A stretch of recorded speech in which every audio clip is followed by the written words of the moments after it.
Hey everybody, it's Rob from Flailthroughs. This is Gundam Battle Operation 2, and this is a guest video from Heavy Arms, aka Silver Lightning, aka Ford, who is in the Heavy Gundam. So yes, Heavy in a Heavy Gundam. This is a good thing. He is playing with Salty Walty, Darth Merrick, and some other folks you may know. And landed a good shot with that charged beam cannon right out of the gate, because that is a strong gun. As you can see, there's a G4 on the team as well that just fired over his shoulder. Or that may have been Salty's Heavy Gundam as well. That beam gets deceptively large when it's charged. I don't know how to describe it. It kind of just... It does a lot of damage, but just for what it is, it ends up sounding more impressive than I ever expected it to. I'm not sure why. I think it's because in Battle Operation 1 it never had that like large beam passing by sound effect that it gets here. But it is a large beam and it can do a lot of damage. I believe it has piercing. I may be misremembering. I don't use this enough. There's a lot of mobile suits I don't use enough. I mean, it's weird because when I'm doing this for YouTube, I'm trying to get as much variety as possible, so I'm playing a bunch of different things. So I will play something until I get a decent round with it, and then not really use it much more unless there's something where I really need to win, in which case out comes the Gelgoog.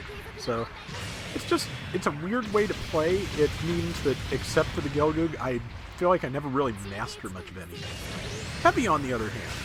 Heavy is a really good player, and you're going to see some stuff here. So yeah, good swing there. Caught that person coming in full speed, and just knocked them flat down. A well-placed downswing that the enemy is not expecting can just accomplish a lot of things. Did the tackle there because he was expecting a melee. Did not get said melee, but did at least buy time to have... Salty's in a Gunner Gundam, and Salty got the kill there. So, let's see. Team's massing here at B. That's not a bad place for them. Enemy team is at E. If you can stick together, holding E is very useful, but it's not a guaranteed win. So, if the other team can stick together, can figure out the best place to attack from, can figure out basically the best person to focus to just create an opening. Sometimes that's all it takes. Well-timed shot there, did a good amount of damage. And that person has support fire centered on them, but they've already escaped the blast, but they're not going to live very long for it. And sadly, that person over there with almost no health did not wander into the blast. Very sad. But let's see, Heavy's got like 5 rounds in his frame launcher, which is now recharging. Beam cannon is ready. Just a question of what can you land and where. And you will notice that Heavy is pretty much always in motion. And that's something that I frequently fail to do, again, because the tunnel vision thing, among other failings. But yeah, just the staying in motion is, of course, one of the best ways to make sure you don't get hit. Just, you kind of have to randomize it even within your own head and not use any kind of discernible pattern, because if the pattern is discernible, someone will discern it and shoot you. So it's just kind of, randomizing movement is a very zen thing when I do it properly. I don't frequently do it properly, but when I do, it's just kind of automatic. And it's one of those things that I think you just have to have been playing forever to just get a feel for. Because it's kind of, well, as you can tell, it's hard for me to describe. But yeah, I think you get what I'm going for here. See, Heavy is peeling off for some more cover. He's largely staying behind cover, getting on small platforms like this that he can fire from, and then get behind for cover when he gets targeted. And again, occasionally scoping out to make sure that he's safe. I figure it's probably for the best if I describe as much of what Heavy's doing as I understand, just to because I mean, obviously, as well as Heavy plays, there's going to be some good gameplay habits to pick up here. Let's see, moving into try and help number 4 there. That's Merrick, and getting a lot of good damage in. That is, however, a Gelgoog Marine, so good thing Merrick is still there, because not a great thing to be facing head-on in the support. You can do it naturally, but It's not a favorable matchup. Doesn't mean it can't be won, just not favorable. And there's a kill. And firing some missiles over the top in the hopes of tagging somebody. And moving up while things reload. Somebody down there has very low health. Let's see. Ooh, and there's a G4 on the enemy side that just landed a shot. And got some beams for its reward. Actually, I'm not sure it actually landed the shot, but yeah, Heavy is just doing a lot of just quick firing to get the damage in where he can, and going ahead and letting the beam cannon get overheated. Of course, since he's going to spend some time behind cover anyway, waiting for an opening and waiting for his shot, it's not too much of a loss to have that overheated, because sometimes you just need a second to reset. And good shot there. Was not even expecting that to land myself. 2 minutes remaining, and see another one? Not quite this time.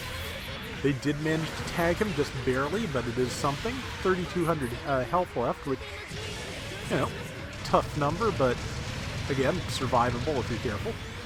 And yeah, pulling back. And let's see, 38 hit points. At this point, you have a couple of choices. You can get back to cover and just try and get repairs, or you can just do as much damage as you can land where you can land it before you get picked off. And have a feeling that's what Heavy's going to do. Again, it all depends on your approach, and Heavy is approaching very cautiously from the very outside of the fight, and hopefully nobody will target him.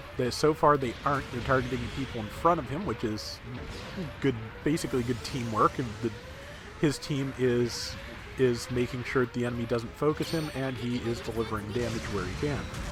However, that Marine's kind of got its eye on him, so yeah, I was about to say, he's going to take a death here just because there's not much else to do but go down swinging when there's 2-on-1 and nobody left in front of him to help.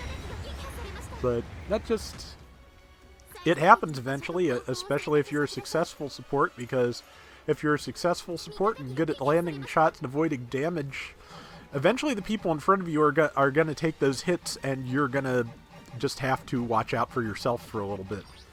And it can be hard to do. 30 seconds remaining. Good solid lead, 7,900 to 5,500. Make that 8,500 to 5,500. Very nice. And yeah, Heavy's moving towards the enemy that is again trying to take down Merrick, but then he saw this Nemo come in after him, so it's time to go after that. Nice Nemo, Kakushiki colors, I believe. And since somebody landed the shot behind Heavy, they're not going to have time to finish it, being salty, but they definitely won the round, so yeah, nice stuff. And let's see what the final scores look like. I like the colors on that gun cannon Heavy D, too. Salty took top score with 2,500, and 540 of which was support. Heavy did 81,000 damage and got 4 kills. Not bad at all. And that is going to do it for today's Gundam Battle Operation 2. We will be back soon with more, so till next time, everybody take care and have fun. Later!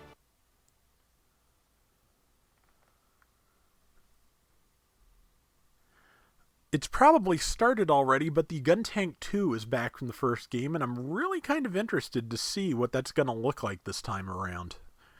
I forget what its abilities were in the first game, but I remember it being very unusual and kind of tough to play, so we'll see what it's like now.